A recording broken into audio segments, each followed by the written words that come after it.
کہ ایک قبر پورے ہندوستان پر حکومت کر رہی ہے، اور وہ قبر اجمیر میں خواجہ معین الدین چشتی اجمیری۔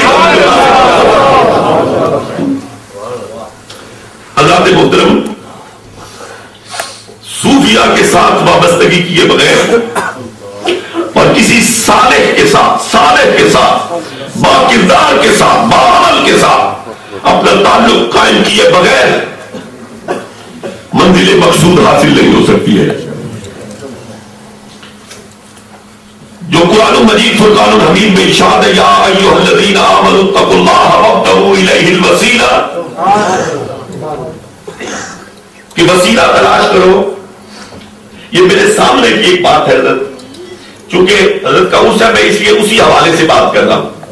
ہمارے پنڈی میں ہمارے جنجوا برادری کے ایک بڑے پڑھے لکھے فوجی افیسر تھے، شاید آپ میں سے کسی نے ان کا نام بھی سنا ہوگا۔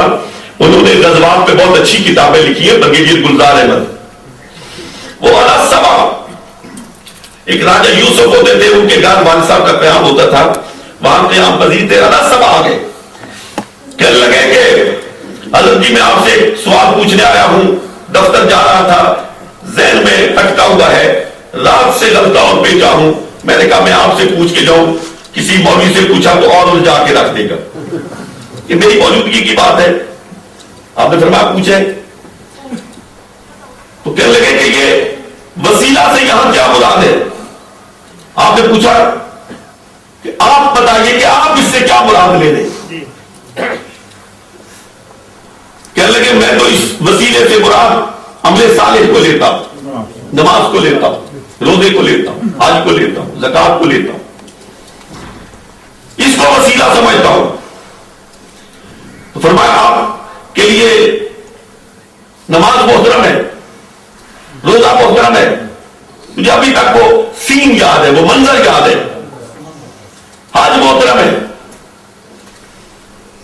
تو کہنے لگے کہ ہاں جی، اس لیے کہ یہی وہ پاکیزہ اعمال ہے جو قرب خداوندی کا ذریعہ بنتے ہیں، اور میں انہی کو وسیلہ سمجھتا ہوں۔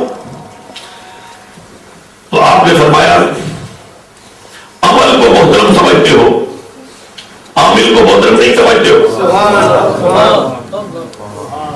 عمل کو محترم سمجھتے ہو، عامل کو محترم نہیں سمجھتے ہو۔ اگر عمل صالح نہ ہوتا، یہ لفظ دیکھیے، اگر عمل صالح نہ ہوتا تو عمل صالح کیسے وجود میں آتا؟ پہلے عمل صالح ہے، بعد میں عمل صالح ہے۔ عمل صالح ہوگا تو پھر اس کے بعد عمل صالح ہوگا۔ جب تک عمل صالح کی بارگاہ میں نہیں جاؤ گے، عمل صالح کے قریب بھی نہیں جا سکو گے۔ اس لیے عمل صالح کے ساتھ تعلق قائم کرو۔ پھر آپ نے اس کو تھوڑا سا واضح کر کے ارشاد فرمایا کہ نبی پہلے آتا ہے، نبی پہلے آتا ہے، کتاب بعد میں آتی ہے۔ یہ کبھی نہیں ہوا ہے کہ کتاب پہلے آئی ہو، نبی بعد میں آیا ہو۔ نبی پہلے آتا ہے، کتاب بعد میں آتی ہے۔ اس لیے کسی عامل صالح کے ساتھ، کسی عبد صالح کے ساتھ تعلق قائم کیے بغیر انسان منزل سے ہمکنار نہیں ہو سکتا ہے۔ دم عارف نسیم صبح دم ہے، دم عارف نسیم صبح دم ہے، اسی سے ریشہ مانی میں دم ہے۔ اگر کوئی شعیب آئے میسر، اگر کوئی شعیب آئے میسر، شبانی سے کلیمی 2 قدم ہے، 2 قدم ہے۔ لیکن کسی مرد کامل کا ہونا بہت ضروری ہوتا ہے حضرات محترم۔ میں آخری بات عرض کر کے آپ سے اجازت لوں گا اور حضرت سے دعا کے لیے درخواست کروں گا۔ میں صرف یہ چاہتا ہوں کہ آپ اتنے حضرات بگار شریف کی خانقاہ کے ان جلیل القدر بزرگوں کی مجلس ایصال ثواب میں شرکت کے لیے بیٹھے ہیں، تو میں چند جملوں میں اس خانقاہ کا انتہائی اختصار کے ساتھ تعارف آپ کی خدمت میں پیش کرتا ہوں۔ یہ خانقاہ کم و بیش 200 سال پرانی خانقاہ، اور اس کے مؤسس اول جنہوں نے اس خانقاہ کی بنیاد رکھی ہے، ان کا اس پہ گرامی نام نامی ہے حضرت خواجہ محمد ہاشم رحمت اللہ تعالیٰ علیہ. اور حضرات اس کی ابتدا کیوں کر ہوئی؟ آپ فوج میں ملازم تھے اور ڈیرہ اسماعیل خان کے قریب ایک قلعہ ہے درابد، وہاں آپ تعینات تھے.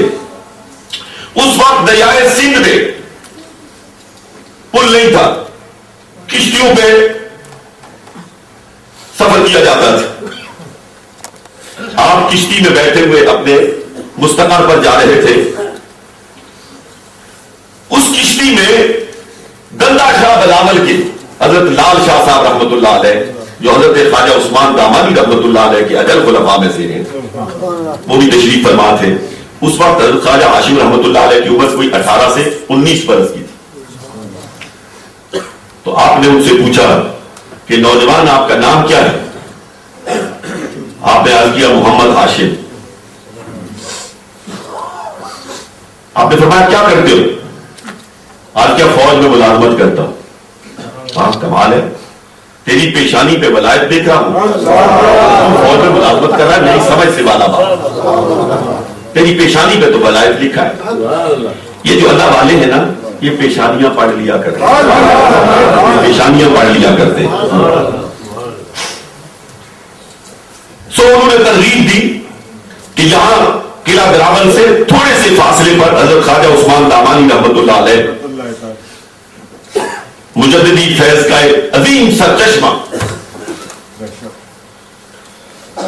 آپ وہاں چھٹی کے وقت آ جایا کریں. چنانچہ آپ نے اتوار کو وہاں آنا جانا شروع کیا. پھر حلقہ عیادت میں داخل ہو گئے. پھر اپنے مرشد گرامی کے حکم پر ملازمت ترک کر دی اور وہاں درس نظامی پڑھنا شروع کیا. مولانا شیرازی ایرانی ایک عالم تھے جو ان دنوں وہاں پہ قیام پذیر تھے، ان سے درس نظامی مکمل کیا. اور پھر اس کے بعد اپنے مرشد کی بارگاہ میں رہے کم و بیش 18 سال. 18 سال. اور 18 سال کے بعد آپ کو خلقہ خلافت ملا. اس دوران آپ نے گھر میں آنا جانا، لیکن 18 سال کے بعد خلقہ خلافت ملا. ویسے اگر کسی کے دل پہ گرا نہ گزرے تو میں عرض کر دوں، پیر صاحب کی اجازت سے، میں اور وہ تقریباً ایک ہی فکر کے لوگ ہیں، اس لیے آپ سے آج کا تو خلافت صبح گئے تو شام کو خلیفہ، شام کو گئے تو صبح خلیفہ. خلافت میں ایک بات کر سکوں، انہوں نے چشتی صاحب نے ایک بات کہی تھی میرے بارے میں، وہ محبت میں غلو ہو جاتا ہے. یہ میرے دوست ہیں، میرے عزیز ہیں، بہت بچپن سے بغداد شریف میں ان کا آنا جانا، اور ویسے بھی ان کو پتا ہے ان کے گاؤں کے ساتھ ہمارے بڑے برادری کے تعلقات ہیں. انہوں نے ایسے کہہ دیا کہ میں بغداد شریف میں ایسا کام کر رہا ہوں، وہ کر رہا ہوں، یہ کر رہا ہوں، کچھ بھی نہیں میں کر رہا ہوں. اور جہاں تک میرا روحانی وغیرہ معاملہ ہے، میں مسجد میں کھڑا ہوں، میں جھوٹ نہیں بولتا ہوں. یہ جو اولیاء اللہ ہیں، صوفیاء ہیں، میں تو ان کے قدموں میں کیا، جہاں یہ جوتے اتارتے ہیں ان جوتوں میں کی جگہ پہ بھی بیٹھنے کے لائق نہیں. یہ جو عزت ہے، جو توقیر ہے، یہ اس نسبت کی وجہ سے ہے، ورنہ اور کچھ بھی نہیں. میں تو دنیا دار آدمی ہوں، ملازمت کرتا ہوں. تو 18 سال کے بعد آپ کو خلقہ خلافت ملا اور کہا کہ آپ جائیں، اجازت ہے اپنے بغداد شریف میں. تو بغداد شریف میں جو لوگ گئے ہوئے ہیں، اور یہ مسجد بھی آج آپ کو نظر آ رہی ہے، یہاں پہ ایک چھوٹی سی مسجد تھی، یہ ہے صوفی.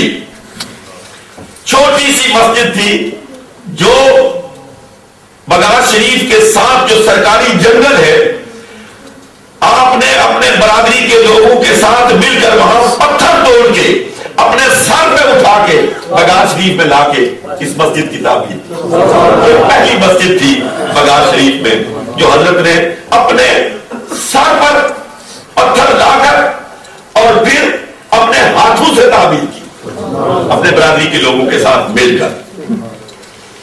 اور اس کے بعد آپ نے اپنا ایک بیٹا حضرت خواجہ عبد الرحمان رحمۃ اللہ علیہ، آپ کے 3 صاحبزادے تھے، لیکن ان میں سے ایک صاحبزادہ حضرت خواجہ عبد الرحمان رحمۃ اللہ علیہ، ان کو دین کے لیے وقف کر دیا. اور ان کی دینی تعلیم مکمل کروائی، مکمل درس نظامی پڑھوایا اور خود سلوک کی منازل طے کروائی، خود اجازت بھی مرحمت فرما دی۔ اتنے میں خواجہ عثمان دامانی رحمت اللہ علیہ کا انتقال ہو چکا تھا، لیکن اپنے بیٹے کو پکڑ کے لے کے گئے وہاں ساتھ